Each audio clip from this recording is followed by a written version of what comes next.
En attendant, merci de nous écouter. Il est 13h. Alors, les titres de ce journal, tout d'abord, l'Iran et les accords de Lausanne. Nous ferons également après une synthèse de tous les attentats qui ont marqué ces derniers mois. Nous allons après nous tourner vers les États-Unis et la candidature d'Hillary Clinton aux primaires du Parti démocrate. Et nous allons finir par étudier pour faire un point sur la vie à Paris après les attentats de l'Hypercacher et les attentats de Charlie.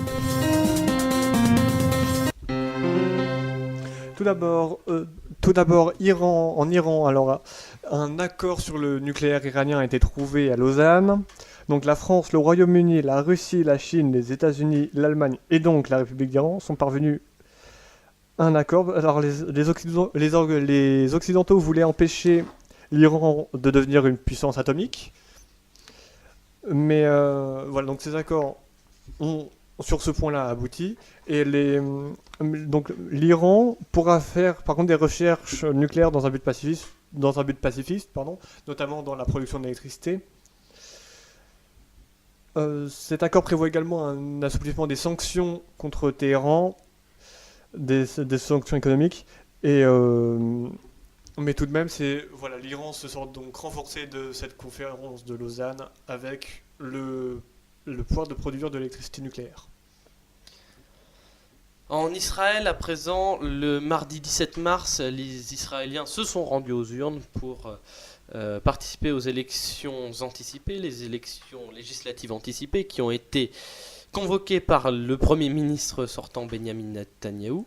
L'Union sioniste, c'est une coalition de gauche, centre-gauche, emmenée par Yitzhak Herzog et Tzipi Livni. Yitzhak Herzog, le travailliste, et Tzipi Livni, la centriste, était donnée favorite.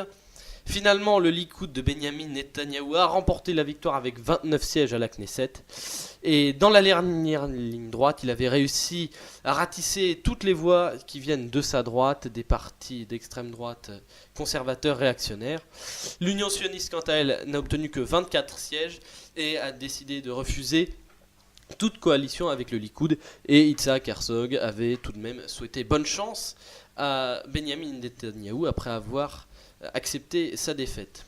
Parallèlement, les partis arabes israéliens se sont alliés autour d'Ayman Odeh et réussissent à obtenir au final 14 sièges, bien qu'auparavant ils étaient extrêmement divisés. Les attentats de Tunis. Des hommes armés ont attaqué le musée du Bardo le 18 mars et ont tué une vingtaine de touristes étrangers ainsi qu'un Tunisien. L'attentat a été revendiqué par l'organisation djihadiste État islamique. 2 terroristes ont été abattus par les forces de l'ordre, mais un troisième serait encore recherché. Maintenant c'est au Kenya, encore moins. Oui, 4 Shebab affiliés à Al-Qaïda ont pris d'assaut à l'aube du jeudi 2 avril 2015 le campus de l'université de Garissa, à environ 150 km de la frontière somalienne, qui hébergeait des centaines d'étudiants originaires de différentes régions. L'attaque s'est terminée dans la soirée quand des échanges nourris de tirs, les assaillants ont fait sauter leurs ceintures explosives. Le bilan de l'attaque est de 147 personnes tuées. C'est la plus meurtrière. C'est l'attaque la plus meurtrière sur le sol kényan depuis celle perpétrée par Al-Qaïda contre l'ambassade américaine en 1998, qui est de 213 morts.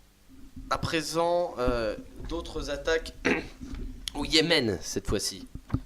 Oui, le 20 mars, les islamistes ont attaqué 2 mosquées au Yémen, à Sanaa, la capitale. Ils étaient 3 ou 4 selon les sources, la plupart disent quand même 3, et ils se sont fait exploser à l'heure de la prière du midi. Donc c'est parce que ces 2 lieux de culte étaient essentiellement fréquentés par les chiites. La première bombe aurait explosé à la mosquée de Badr, puis le deuxième terroriste se serait fait exploser à l'entrée afin d'empêcher les gens de fuir, enfin de tuer ceux qui fuyaient. Et en parallèle, l'autre kamikaze a fait exploser son engin explosif dans une ville plus au nord, dans une mosquée plus au nord. Cette attaque aurait fait 142 morts et 351 blessés au total, mais c'est un bilan provisoire. Et l'État islamique a revendiqué cet acte. Donc maintenant, Retour en Afrique. oui, retour en Afrique dans un registre un peu moins malheureux. Donc maintenant les élections au Nigeria. Donc le Nigeria, donc un immense pays d'Afrique et première économie et foyer africain, donc a accueilli dernièrement ces élections présidentielles très attendues par une majeure partie de la population. Donc elles ont d'abord été datées au 7 février 2015, puis repoussées ensuite au 28 mars pour cause de tensions entre une partie sud, majoritairement chrétienne, et une partie nord, principalement musulmane.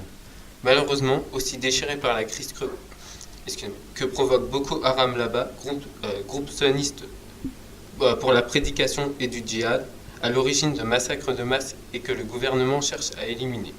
Donc lors de ces élections, l'heureux successeur du président Goodluck Jonathan se trouve finalement être Muhammadu Buhari, principal candidat à l'opposition gagnant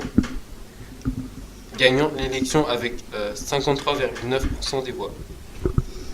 Je peux faire une petite... Non. Les États-Unis maintenant. Alors, on est dans les candidats. Hillary Clinton. Hillary Clinton, voilà, c'est officiel. Hillary Clinton sera la candidate aux primaires du Parti démocrate, avec évidemment en vue l'élection présidentielle de l'année prochaine et forcément la victoire du Parti démocrate. Donc Hillary est largement favorite face aux autres candidats. En effet, Hillary... Normal, il n'y en a pas. Déjà, déjà effectivement, très peu de candidats sérieux pour s'opposer à Hillary Clinton, surtout vu son parcours politique. Ex-secrétaire d'État, mariée à un ex-président des États-Unis, ex-sénatrice de New York, battue par Barack Obama en 2008. C'est quand même du très très lourd. Et si elle réussit à être élue à la primaire, ça devrait être fait très facilement. Mais si elle réussit à être élue présidente, ce sera la première présidente des États-Unis, succédera au premier président noir. Et n'oublions pas que ce pays est encore très marqué par le racisme et l'intolérance. Voilà, on en a eu des exemples, notamment à Ferguson récemment. Ce serait quand même un très grand symbole. Oui. Bon. Maintenant, direction la France, avec les... Bon, je vous laisse dire François parce que je vais pas y arriver.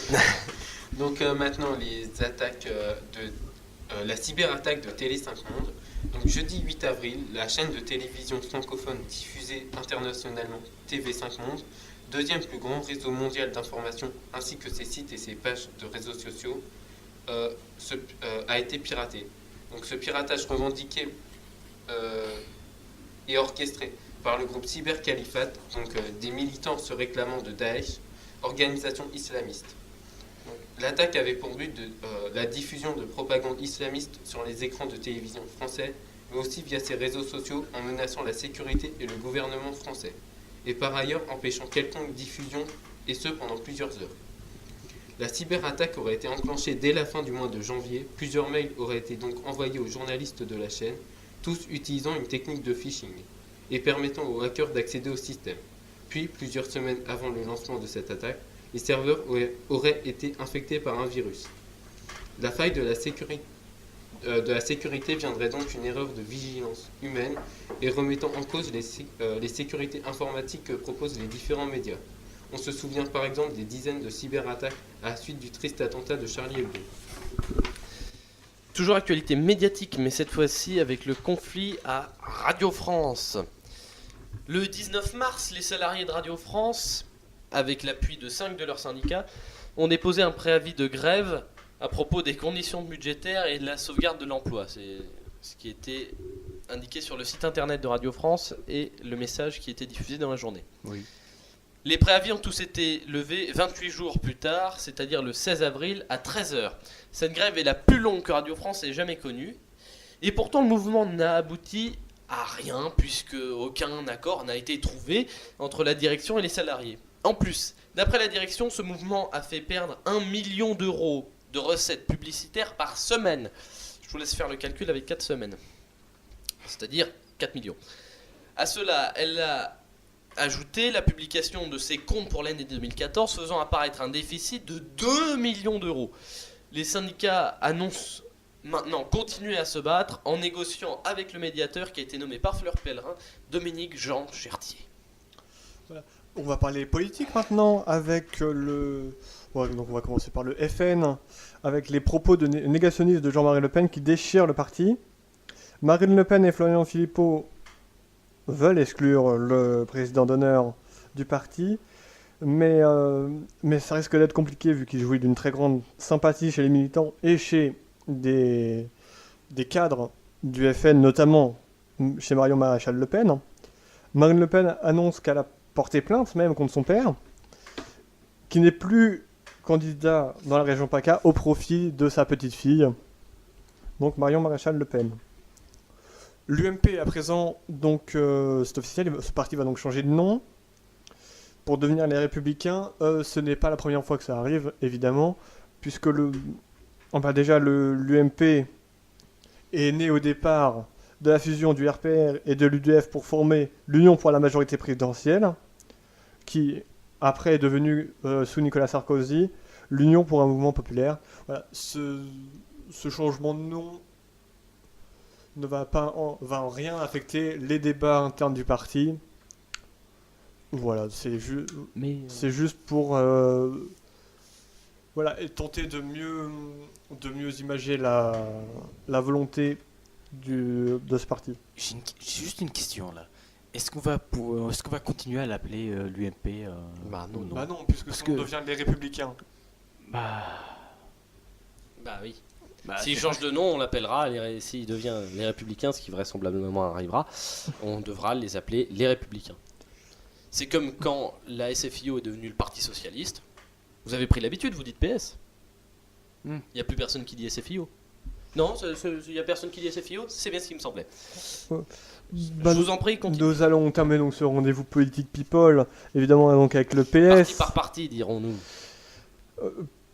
Avec le PS, donc un parti qui apparaît maintenant très divisé, voilà, avec les soutiens au gouvernement de Manuel Valls, et plusieurs motions, voilà, qui se sont créées pour tenter de donner des alternatives.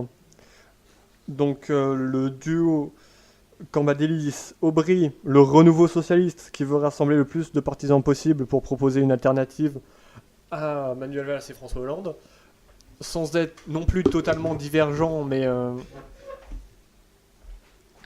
voilà, juste pour être plus rassembleur. Voilà, les frondeurs avec leur mouvement à gauche pour gagner, qui prône, comme leur nom l'indique, un revers à gauche. Voilà, au retour plutôt aux sources du PS en fait. Florence Augier et le nouveau pacte citoyen et républicain qui se présente comme, je cite, l'œuvre collégiale des militants. Voilà, juste qui est un mouvement un peu comme le dernier mouvement qui se nomme La Fabrique. Voilà. Elle existe depuis longtemps, la Fabrique. Voilà, Oui, donc mais- ces mais mouvements C'est un mouvement qui existe depuis un certain temps, la Fabrique. voilà, et qui essaye de faire comprendre surtout au gouvernement qu'il ne représente plus actuellement la majorité des militants PS. Voilà, cette image de division fragilise énormément le parti avant les élections régionales de décembre prochain. 6 et 13, je le rappelle. À présent, ce qu'il se passe à Paris, puisque la vie reprend enfin. Le 15 mars, plus de 2 mois après la prise d'otage meurtrière d'Amédi Koulibaly, le magasin Hyper Cacher, dans lequel il a fait cette fameuse prise d'otage de la porte de Vincennes, a rouvert. La façade a été repeinte en blanc, avant elle était en noir. L'enseigne est à présent multicolore alors qu'avant elle était en blanc. Et des messages de soutien ont été déposés devant le magasin sur les barrières que vous pouvez voir si vous y allez. Bernard Cazeneuve était présent lors de cette réouverture. Il y a même fait quelques courses avec les autres clients. Eh bien si, c'est vrai. Et parallèlement à Charlie Hebdo, on a repris le rythme habituel dans les locaux de Libération, mais les nouvelles recettes du journal venant de la vente, des ventes de plus importantes, ou de dons représentant près de 30 millions d'euros, doivent à présent être répartis entre les actionnaires, puis redistribués. redistribué. Pardon. Les salariés ont demandé le statut d'actionnaire salarié à parts égales. Et à noter que la structure de l'actionnariat a tout de même changé, puisque les parents de Sharp détiennent à présent 40% de capital. Rhys, qui est maintenant directeur de la publication, détient également 40% de capital. Et Eric Porto, le directeur général, en détient 20%. Mais la succession de Sharp n'est pas encore terminée et Rhys ne s'est toujours pas totalement remis. D'où la phrase de l'avocat de Charlie Hebdo, « Tout cet argent fait plus de mal que de bien ». À présent, Germanwings a connu quelques petits soucis, il me semble. Natacha. Oui, effectivement. Donc, le mardi 24 mars, cet avion de la Germanwings, qui est une filière de Lufthansa, s'est écrasé dans les Alpes. Donc, avec à son bord 150 personnes, donc 6 membres d'équipage et 144 passagers. Parmi les passagers, il se trouvait notamment une classe de lycéens allemands qui étaient partis en voyage scolaire à Barcelone et qui rentraient à Düsseldorf, ce qui a particulièrement touché la plupart des gens. Donc, d'après l'enquête qui a été menée par les policiers, ce serait le copilote qui aurait enfermé son collègue à l'extérieur, le pilote à l'extérieur quand il est allé aux toilettes. Et donc à son retour, il a été pour que le copilote puisse dévier la trajectoire de l'avion. Et à son retour, le pilote a été complètement incapable de rentrer, malgré le fait qu'il ait essayé jusqu'à la fin. Apparemment, ce qui est le plus choquant, c'est que le copilote avait des antécédents psychiatriques, donc une sévère dépression et des tendances suicidaires, et que normalement, il était censé être en arrêt maladie, ce qui, même s'il ne l'a pas signalé à son employeur, il aurait dû pouvoir s'en rendre compte. Enfin, il aurait dû pouvoir avoir accès à des informations comme quoi il était dangereux de lui mettre des vies entre les mains. Je me permets de rajouter que les boîtes noires, les deux, ont parlé et que ça montre que le copilote Andreas Lubitz s'est retrouvé tout seul dans le cockpit et à la fin de l'enregistrement, preuve que les passagers ne s'y attendaient pas, on entend les cris des passagers. Et les boîtes noires confirment que c'est un suicide. C'est-à-dire que c'était volontaire de descendre. Et il y a aussi une chose qui... Nous en reparlerons plus tard. D'accord. Pour l'heure, parlons de la loi Macron.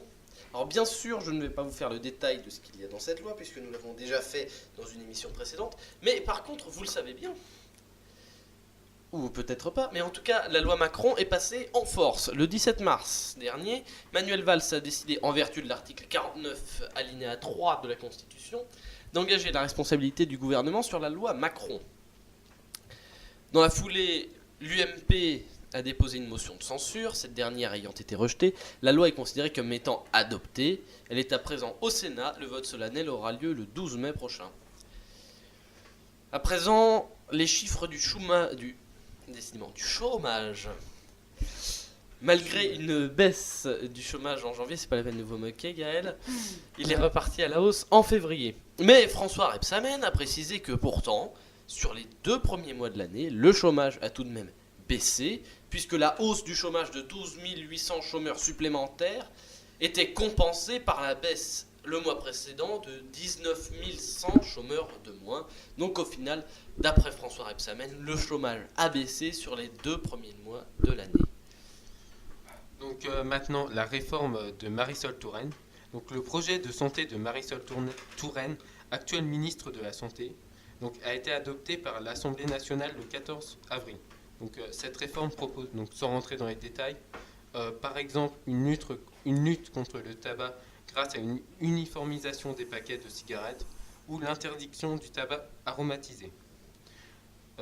Mais aussi une protection sur les consommateurs, par exemple par le biais d'étiquetage nutritif sur les paquets des aliments ou une prohibition de consommation excessive d'alcool ou de soda.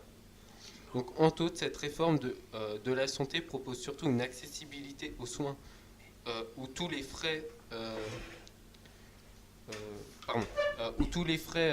de paiement lors d'une consultation sont pris normalement en charge, seront pris en charge par l'assurance maladie ou bien la sécurité sociale, malgré une opposition formelle des médecins généralistes. Devant donc attendre ce remboursement et prévoyant aussi pour ces derniers un encadrement de leur activité. La réforme du collège à présent. Tout à fait, on va rester dans les réformes gouvernementales avec la réforme de Najat Vallaud-Belkacem. Elle-même. Voilà, donc pour la rentrée 2016, cette réforme est extrêmement controversée. Et La- contestée. Voilà, la ministre veut rendre, je cite, rendre le collège moins unique, moins uniforme. Donc concrètement, cela va se traduire par les enseignements pratiques interdisciplinaires, les mélanges de plusieurs matières, qui seront obligatoires dès la 5e, tout comme la deuxième langue vivante. De plus, les élèves de 6e auront 3 heures d'accompagnement personnalisé hebdomadaire pour mieux pouvoir accompagner les élèves. Et donc cette réforme ont pour but de lutter contre le décrochage scolaire et l'absentéisme des élèves. De nombreuses grèves des profs ont également commencé. Et tout de suite les sports. Donc on va commencer par du football avec le quart de finale de la Ligue des Champions. Football. C'est un PS- O. PSG Barcelone, donc la défaite des Parisiens 3-1, avec une équipe de Paris diminuée malgré le rétablissement miraculeux de David Luiz. Donc on note l'absence de Thiago Silva qui s'est éclipsé quasiment dès le début du match, l'absence de Marco Verratti, Thiago Motta et Zlatan Ibrahimovic. Oui. Voilà, le match retour est mardi prochain, la semaine prochaine, donc on peut toujours espérer, n'est-ce pas? Mais voilà. Espérons. Malgré tout, Paris gagne quand même la Coupe de France face à Bastia très facilement, 4-0. Mais voilà, cette équipe n'arrive quand même pas à décoller au niveau européen. On va rester dans le football, voilà, pour faire. Et avec notre équipe de France, après une défaite contre le Brésil, 3-1 en match amical, l'équipe de France relève la tête face au Danemark et gagne 2-0. Voilà, ce sont des. Les Brésiliens ont pris leur revanche. Tout sur à fait. 98. Tout à fait, voilà. Et aussi sur 2006. la dernière fois en 2006. Oui. Oh, 1-0, c'est pas grand-chose. Ah, Ouais. bah, Mais il y a un prochain rendez-vous pour qui attendent les Bleus le 7 juin. Je vous conseille de noter parce que ça risque d'être un très beau match avec la réception de la Belgique, nos voisins. Ah mais oui. Voilà, les Bleus contre les Diables Rouges, donc c'est le 7 juin et ce match est évidemment très important parce que ces deux équipes sont favorites pour l'Euro de 2016 en France. Belgique. Quoi, la Belgique? Qu'est-ce que c'est que ce rire? Qu'est-ce que c'est que ça, Gaël? On en reparlera plus tard. Voilà, et nous allons maintenant, dans cette page des sports, Rendre hommage. aux victimes du crash d'hélicoptère pour le tournage de la nouvelle émission de télé-réalité de TF1 Droped. Florence. Dropped. Oh, excuse-moi, moi je suis français. Moi, quand une série est capable de tuer des gens lors d'un crash d'avion, parce que la sécurité. hélicoptère. C'est un hélicoptère. C'est un hélicoptère, parce que la sécurité a été délaissée, je pense qu'on peut. Cracher sur le nom. Voilà, merci. Merci Bah, Gaël. D'ailleurs, je vous rappelle quand même qu'elle a été abandonnée, la série. Bah, avec 10 Vous me personnes. direz, c'est logique. Avec Oui, 10 oui. personnes décédées, dont Florence Artaud, Camille Muffat et Alexis Vastine. Je pense qu'il y a de quoi. En effet, et une information judiciaire a été ouverte pour homicide involontaire et une plainte a été déposée par le père d'Alexis Vastine. Alors, je rajoute tout de même une petite anecdote à propos de ce qui s'est passé, c'est que en Argentine, donc, on a demandé à Louis Baudin, qui est donc l'animateur de cette émission, pourquoi il ne continuait pas. Bon, et ben il a répondu tout de suite. Il a répondu tout de suite, on ne peut pas, c'est pas dans les habitudes. Sur ce, merci pour ce journal. Alors, tout de suite, eh bien, Lucas, je vous laisse pour votre billet. Vous gardez le micro. Tout à fait. Donc, voilà, je pense que j'ai. Donc aujourd'hui, j'ai décidé de vous parler d'un. Voilà, d'audience. On va continuer à parler d'audience, évidemment, parce qu'il y a évidemment les audiences de radio. On va reparler dans quelques On va parler dans la prochaine partie de l'émission. Mais voilà, donc avec je me suis intéressé aux audiences donc, de la télé, qui sont en baisse. Donc voilà, par rapport à l'année dernière. Donc TF1 perd 0,7% d'audience, M6 0,4%, même Canal+, hein, moins 0,2%. Ça c'est pour les... Points, ce sont des points. Oui. Et même donc le groupe télévision, France Télévisions également, donc perte de 1,1% de France 2, France 3 moins 0,3. Il n'y a que Arte qui gagne 0,2% de part d'audience. En partant d'où? En partant d'1,7%, d'accord. Donc ça les monte à moins de 2%, mais quand même. Et donc, cette diminution est donc due à l'apparition de nouvelles chaînes de la TNT, mais également à la concurrence faite par les web TV, notamment sur les jeunes, qui ciblent un public plutôt jeune, entre la moyenne d'âge des jeunes qui regardent la web télé, c'est 12-25 à peu près. Donc voilà, on voit l'apparition même de structures relativement importantes sur Internet, même si ces structures restent font actuellement du streaming, donc elles diffusent du gameplay de jeux vidéo, c'est aussi pour ça que ça attire les jeunes. C'est en live. Voilà, en live. Donc c'est pour les plus grandes structures, je vais citer que la Millennium TV et l'Eclipsia TV, que je vous invite d'ailleurs à aller voir rien que pour votre curiosité personnelle. En moyenne, 5000 spectateurs de connectés à chaque instant de la journée, même la nuit, en moyenne, c'est une moyenne. Donc, pour un public de niche, c'est quand même relativement intéressant, relativement important, voilà, pour un public de niche. Mais voilà, après, ces TV sont quand même ultra concurrencés, notamment par Internet en général, voilà, qui est le milieu ultra concurrentiel par excellence, avec notamment des streamers indépendants, qui ont parfois fait même partie de ces structures, avant de la quitter pour vivre de leur communauté de fans, etc. Il faut quand même relativiser. Ces structures restent actuellement des PME qui ont beaucoup emprunté à la télévision, notamment forcément sur l'organisation même. Elles se disent quand même TV, donc tu as quand même des grilles de programmes, des émissions en plateau, même pour toucher un public plus large que du streaming.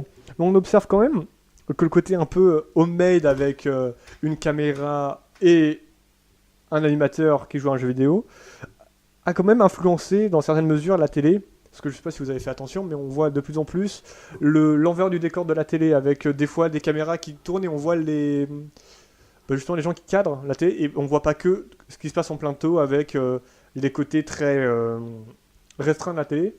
D'ailleurs, on est même à se demander si quand est-ce que ça a été, si c'est en direct ou pas. Voilà, on peut presque pas faire la différence en fait, même si certains y arrivent.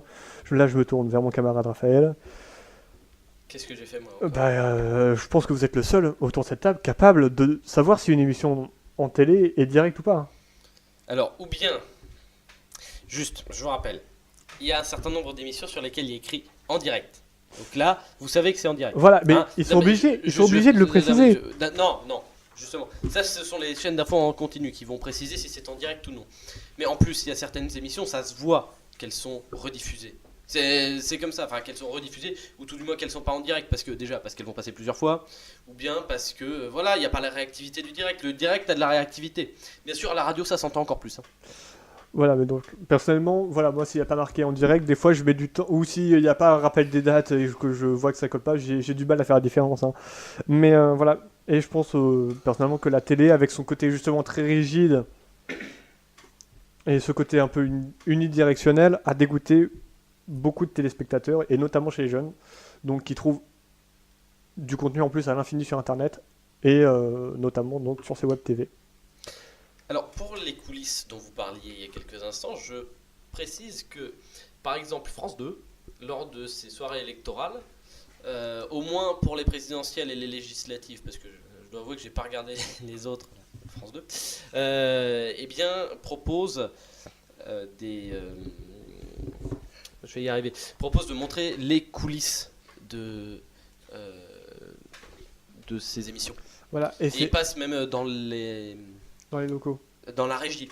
Voilà, et ça, c'est quelque chose qui se faisait, mais absolument pas. Enfin, s'il y avait ou sinon, s'il y avait par inadvertance quelque chose comme ça, c'était gravissime avant la télé. Et ben, je pense que ça, c'est venu grâce à Internet. Ah bon?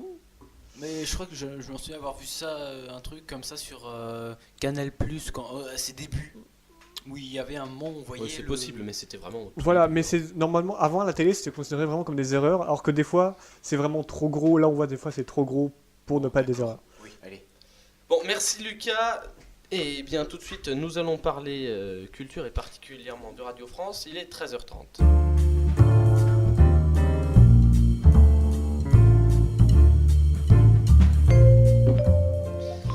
Alors, avant de lancer le débat, je vous donne le programme éventuel, puisque le débat, je ne sais pas combien de temps il va durer, n'est-ce pas Gaël et Lucas, c'est vous qui allez débattre, puis éventuellement Natacha et François si vous voulez. Nous pouvons ceux très qui- bien laisser la parole. Voilà, c'est ça. Je vous crois là-dessus. Tiens. Nous allons également parler donc le débat sur Radio France et ses 28 jours de grève à Radio France. Le dernier loup, c'est mon avis personnel sur ce film, un film de Jean-Jacques Hano. Natacha la journée tous en bleu. Également Manuel de Oliveira ou la 30e campagne des Restos du Cœur, et vous nous parlerez éventuellement de Percy Jackson. Également, si nous voulons, les studios Hardman. Vous vous souvenez peut-être, les studios qui ont créé Wallace et Gromit.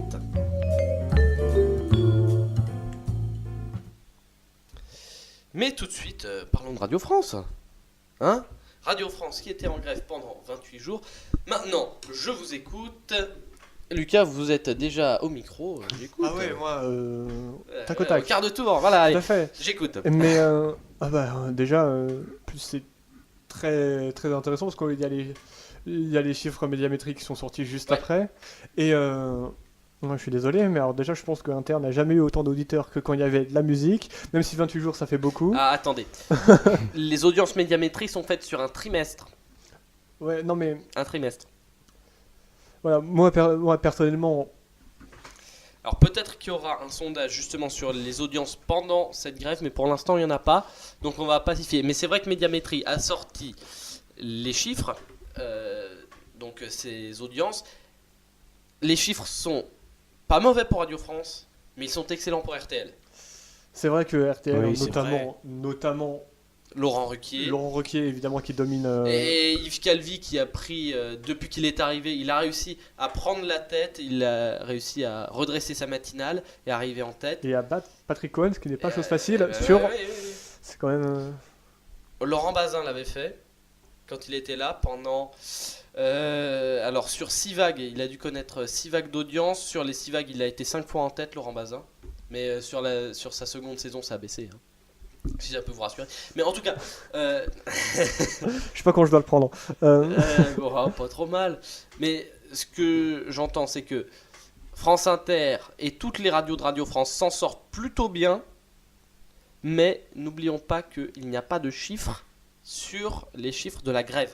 C'est vrai, mais après ouais, c'est donc une grève, la grève la plus longue de l'histoire de Radio France, il me semble, ou en tout cas de ces dernières années, Ah non, de l'histoire de Radio de France. l'histoire de Radio France. Enfin, Voilà. en même temps, Radio France, c'est Avec- pas non plus, Oui. Radio France est né avec De Gaulle.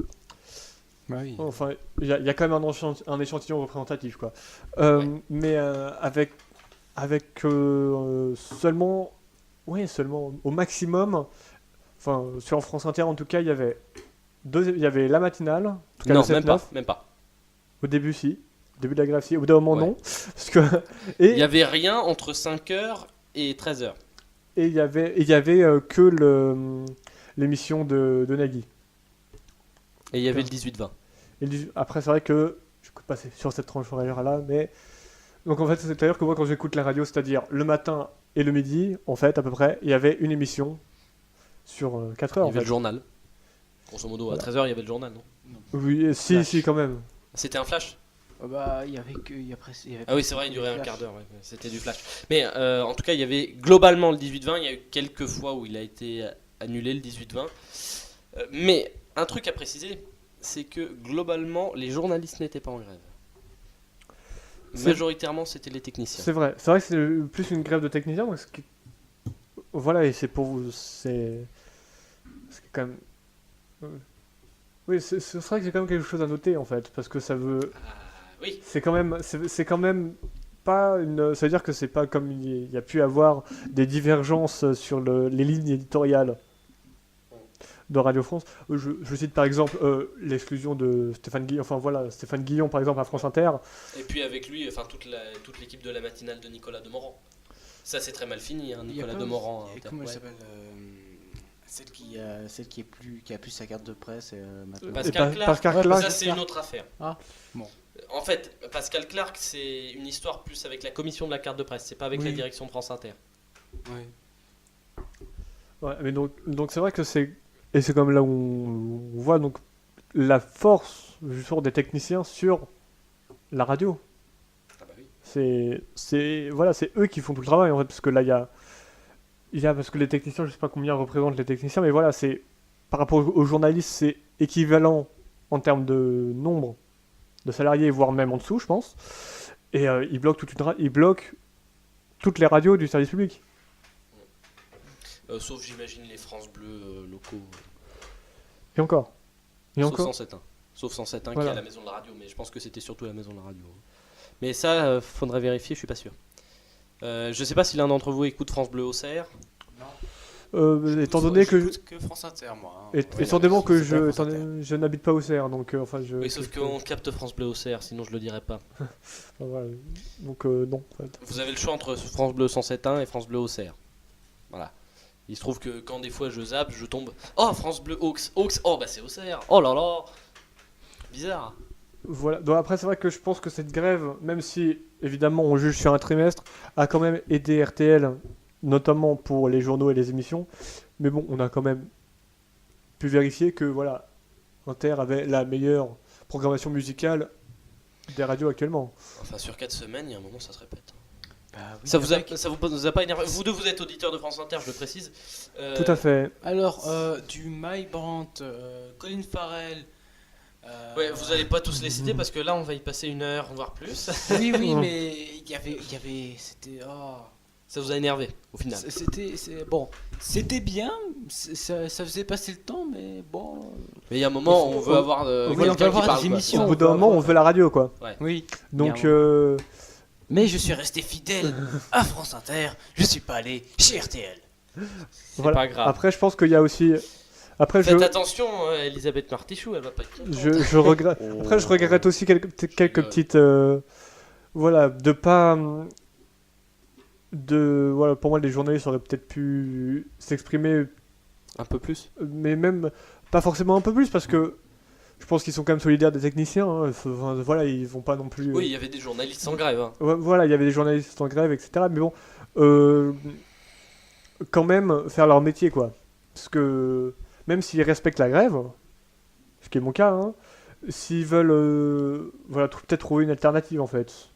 C'est peut-être que ça que je regrette dans cette grève, c'est qu'il n'y a pas eu de, D'alternative. voilà, pas eu, voilà, il n'y a pas eu, c'est qu'il y a, voilà, il n'y a pas eu de possibilité d'entendre des gens qu'on voulait D'entente. entendre, en fait. Voilà, il y a pas, non, mais si. Si même, si, il y a eu des dialogues, etc. Mais même, on n'a pas pu entendre les journalistes qui voulaient continuer à faire leur métier, en fait.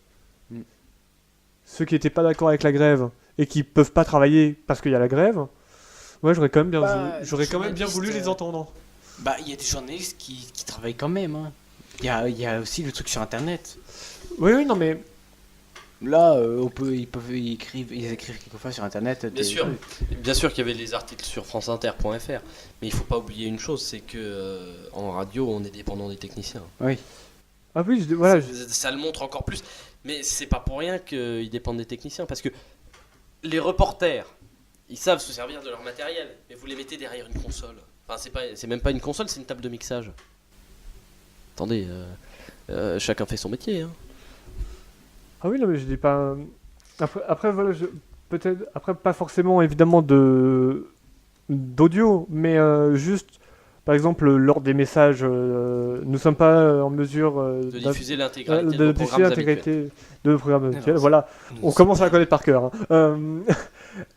Ils auraient, je pense, plus, par exemple, parler plus des sites, voilà, des genre franceinter.fr, etc. Parce que, on va pas se mentir, c'est quand même pas la principale audience de France Inter, n'est quand même pas sur le net. On va quand même, c'est quand même sur les ondes. Mais justement, Toutes les radios sont comme ça. voilà, Sauf les web radios, mais c'est inciter, voilà, inciter les auditeurs à aller sur le site internet. Voilà, je pense que c'est juste ça que je regrette. Ça aurait été beaucoup mieux parce que, à dire vrai, c'était vraiment ennuyant. Hein. À la fin, écouter tous les 10 minutes, après deux 2 ou 3 chansons, entendre nous ne sommes pas. Nous Ouais, sommes bon, pas bref, le possible message de qui dit faire- que c'est en grève. Oui, c'était en grève, là, Voilà, et puis même tout simplement, par exemple, quand la matinale n'était pas diffusée, par exemple, par exemple, j'aime beaucoup Thomas Legrand, par exemple, donc qui fait de l'audio, mais qui est aussi très bon rédacteur, en fait. J'aurais bien aimé continuer à pouvoir lire ses chroniques sur, je sais pas si c'est Ouais, le qui cas. rédige ses éditos et non plus Voilà. qui face avec Patrick Cohen, forcément. Puisque... Voilà, donc voilà, comme par exemple un billet ou l'édito de Raphaël, qui n'en a pas fait un dans cette émission-là, mais qui est quand même. Oh, je vais quand même parler pendant un petit moment pendant l'édition Voilà, spéciale, mais- j'allais pas en Voilà, mais donc voilà, si par exemple on se met en grève, voilà, j'aimerais bien moi, pouvoir publier mon billet, même si bon, déjà qu'on est intermite, faudrait peut-être commencer par par plus se mettre, mais ce serait quoi? Mais si on était en grève, Mais déjà, c'est inenvisageable. À long terme, la question à long terme, est-ce que vous craignez, vous, que ces pertes de recettes, donc 4 millions de recettes perdues, d'après Mathieu Gallet, enfin 1 million par semaine, et donc on en déduit 4 millions, hein, n'est-ce pas? Oui, tout à fait. Est-ce que d'après vous, il y a un risque pour Radio France à long terme? Non, pas réellement. Bah, si les auditeurs de. Un peu comme moi, de Radio France, plutôt de France Inter, Oui, mais c'est Radio France. ou sur de Radio France, qui sont vraiment. Qui écoutent presque toute la journée, on est fidèles, quand c'est fini, ouais, on retourne. Parce que il y a quand même Nagui et. C'est quoi déjà son. On va tous y passer de Nagui. Le jeu des 1000 euros. C'est plus on va tous y passer, c'est si. la bande originale. Ah, la bande. Ah oui, c'est pas, pardon. Ça, On va c'était tous y passer, c'était la saison dernière. Ah oui, pardon. Ça, c'était. Ouais, la bande originale de Nagui. Pardon, parce que moi, je suis un peu Oui, dans le oui, vieux. vieux jeu, on a remarqué. Oui. Avec. Nostalgique mais c'est d'André vrai. Manoukian. Oui. c'est Radio France, hein, pas Nostalgie, hein, André non, d'accord. Manoukian. Oh André Manoukian. Celui-là, je crois que je l'aimais pas, Manoukian. Oh non. Bon, c'est pas grave, ouais. on s'en fiche. Mais donc, vous nous dites le jeu des 1000 euros, Tout ça, Nagui. tout ça, c'est bon. C'est vraiment, c'est bien. C'est bon. Il y a aussi les Le trucs jeu des 1000 euros, c'est un grand d'information. classique surtout. Oui. C'est une très vieille émission. Avant, c'était le jeu des 1000 francs. Non. D'ailleurs, on a gagné au change. Ah oui, c'est vrai. Enfin, 1000 après, euros, c'est 6000 francs, hein, donc on a gagné au change. Quand même. Oui. enfin, après c'est. Pour moi, Bientôt, ça va payer. c'était les 4 millions, ça n'a pas changé grand-chose. Hein, c'était déjà la merde économique avant, si je puis m'exprimer ainsi. Non. Mais c'était Enfin, bientôt. ils n'avaient pas besoin de ça, on va À dire. mon avis, bientôt ça va Lucas. être jeté, ça. On va dire qu'ils n'avaient pas besoin de ça, mais non, je pense pas que ça aurait un impact. Vous pensez pas qu'il y a un risque pour les recettes de France Inter? Enfin, je dis France Inter. Pour Radio France. Non, je pense pas. Honnêtement, je pense pas, parce que l'audio, c'est vrai que ça va être peut-être plus difficile d'assumer la technique, etc. Mais je pense qu'ils auront toujours des très bons journalistes. Donc, au bout d'un moment, si on veut des bonnes émissions, faut aller voir les bons journalistes, quoi. Enfin, je dis pas qu'il y a que des bons journalistes sur Radio France, ni que les bons journalistes sont que sur Radio France, mais enfin, il y en a des très bons, notamment France Info qui fait très très bon travail. Oui. Alors qu'ils sont quand même alors que dans l'info en continu, ils sont quand même ultra concurrencés. Ouais, mais ils sont quand même numéro 1. Oui, ils sont Voilà. Il me semble qu'ils sont devant les télés d'info. Ah, quoique non, BFM et. Oui. Voilà. Si on additionne les 3 télés d'info en continu, Bah, France Info derrière, mais. Imaginons que Ouais. on est dans un endroit où on n'a pas la télé, on écoute la radio. On écoute pour savoir les informations, un peu comme quand il y avait eu les 3 jours après les attentats du 11 janvier. 7 janvier. Ah, 7 janvier. Le 11, Franchement- c'était la manifestation, il me semble. À Paris. Bon, bah moi j'ai j'étais en train d'écouter France Info presque durant le truc spécial après mon cours de français, j'étais qu'est-ce qui se Ouais, passe? vous étiez accroché à la radio, mais en même temps. Et tout là, le monde, j'ai hein. appris la mort des Ouais, des, Lucas. D'ailleurs, des- c'est très conseillé à tous nos auditeurs, évidemment, d'avoir une radio à pile chez soi. Si il y a quelques problèmes, il faut avoir une radio à pile chez soi pour être au courant de ce qui se passe. La radio est considérée comme étant un service public. Non mais non mais Vous même- êtes obligé, où que vous habitiez, de pouvoir capter une radio. Ouais, et donc, si vous avez plus donc s'il y a il y a un blackout, ayez une radio chez vous. Ça sert toujours. Voilà, une radio à pile. Voilà, ça fait Ou partie. sur le téléphone. Voilà, Oui. non mais Pour non ceux non, qui une ont ça radio sur à pile, c'est dans Ouais. le kit de survie de base. Hmm. Voilà, avec la trousse de secours et la pétzelle, enfin la lampe torche. Voilà, non mais c'est vrai. Hein, voilà, je pense que c'est limite marqué sur les, vous savez, les panneaux, des pictogrammes, genre en cas d'attaque nucléaire, faites ceci, faites cela. Vous savez, je pense que c'est même marqué dessus. Ayez une radio à pile pour être au courant de ce qui se passe. Bah, la radio, c'est le seul média qui marche. C'est la seule chose qui puisse marcher quand il y a des catastrophes. Parce que la radio, c'est du hertzien.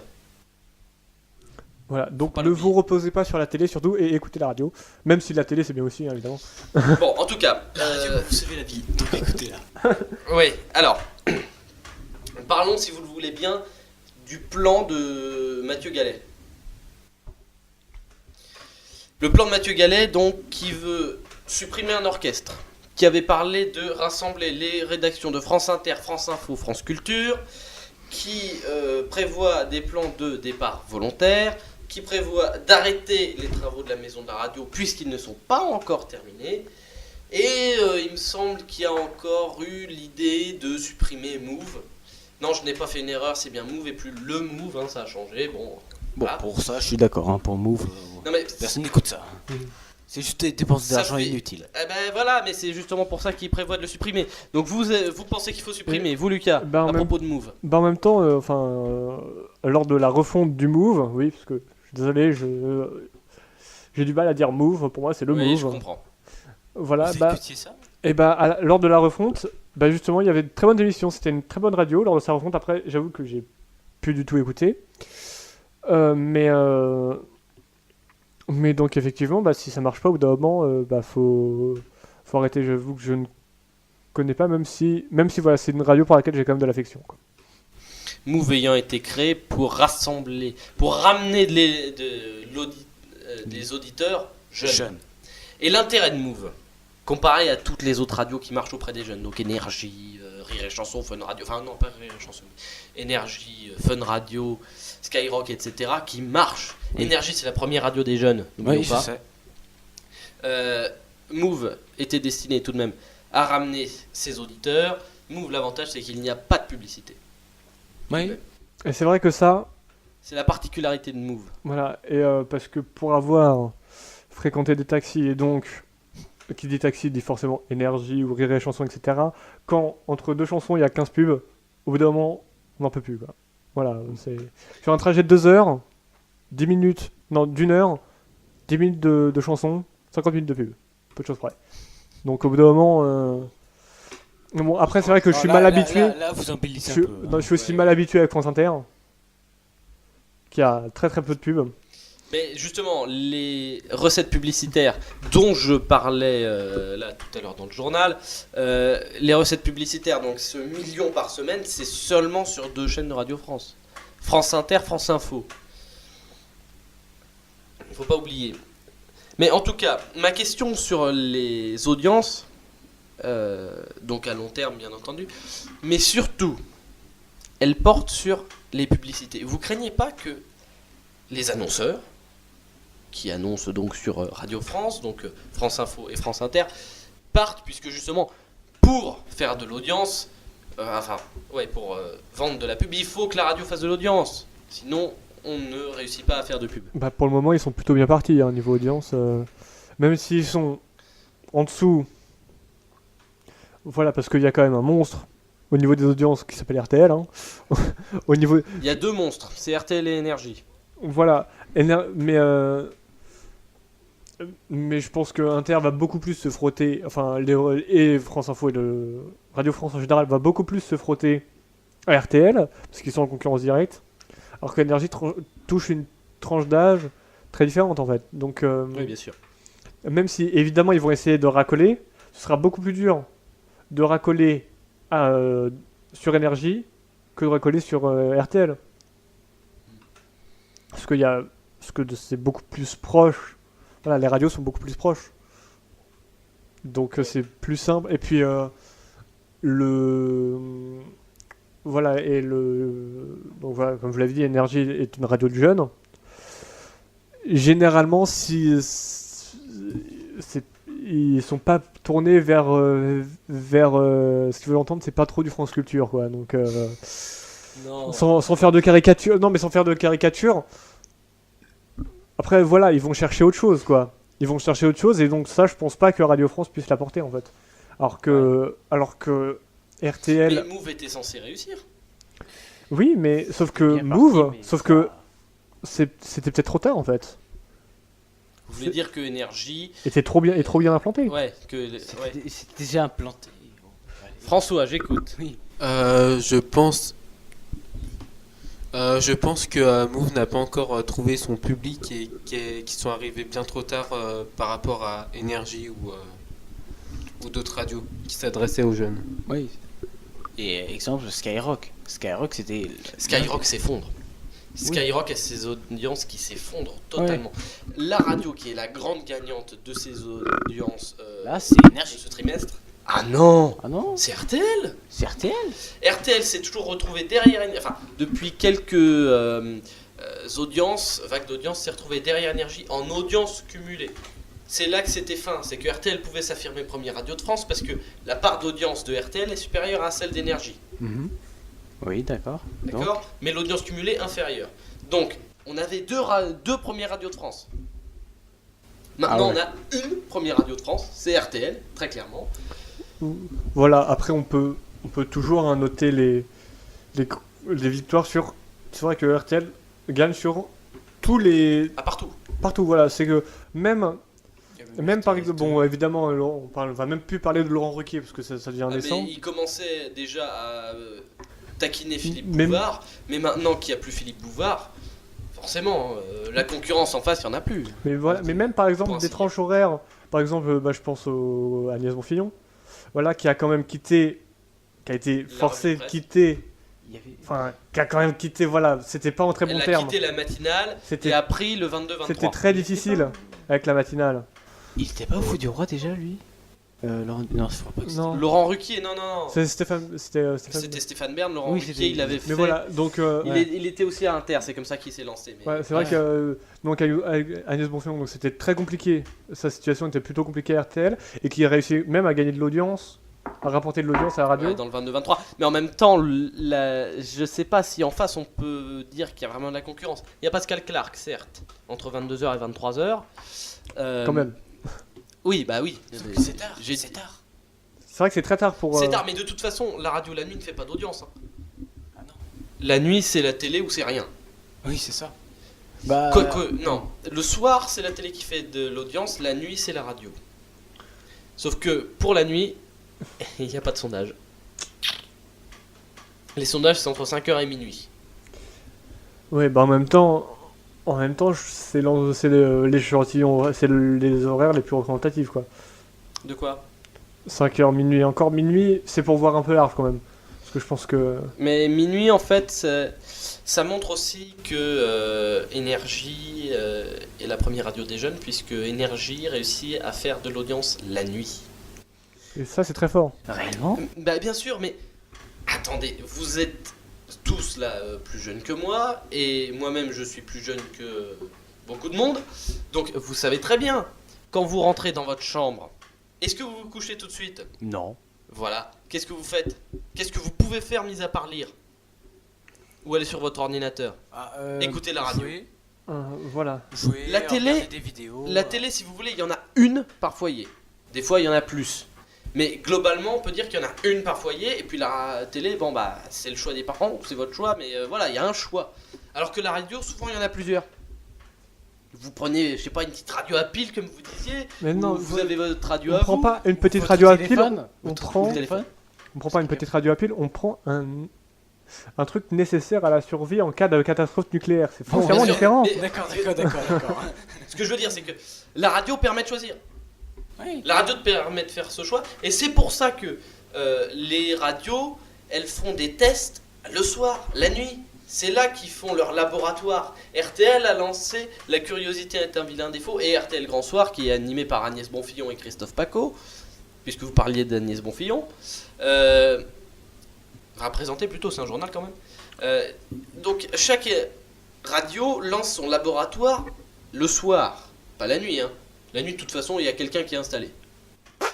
Ou c'est de la rediffusion, c'est au choix. La nuit, c'est. Sur Radio France, c'est de la rediffusion. Sur Europe 1, il y a de la rediffusion à partir d'1h du matin. Sur RTL, il y a de la rediffusion entre 3h et 4h30. C'est les grosses têtes entre 3h et 4h30. Mais à part ça, si vous voulez, c'est un laboratoire ou quelqu'un qui est installé. Sur RTL, c'est genre. Et bah d'ailleurs, c'est pas sur cette tranche horaire où Johan Sfar avait fait le dessin radiophonique sur Inter. Il me semble que c'était sur cette tranche horaire. C'est fort probable. Et qui est après passé dans la programmation, là où il y avait le plus d'audience. En journée.